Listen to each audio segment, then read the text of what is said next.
ഞാൻ ഒരു ക്വസ്റ്റ്യൻ ചോദിക്കട്ടാ ഒരു കോഴി കോഴി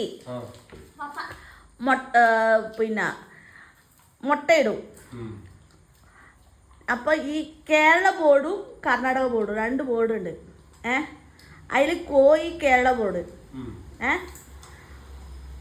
നെക്സ്റ്റ് കോഴി കേരള ബോർഡിൽ ഉണ്ടാവുക. അപ്പൊ അത് മുട്ട ഇട്ടത് ഇതില് കർണാടക ബോർഡില്.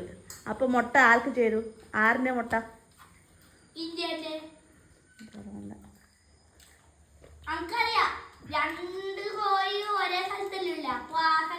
ഒരു കോഴി മുട്ട ഇടുന്നത്. ആ കോഴി കേരളത്തെ കോഴിയാണ്.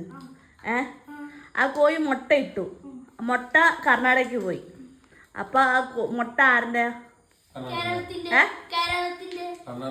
കേരളത്തിന്റെ ആരുടെ? മന്ദൂതികളെ മുട്ട കോഴിന്റെ അല്ലേ?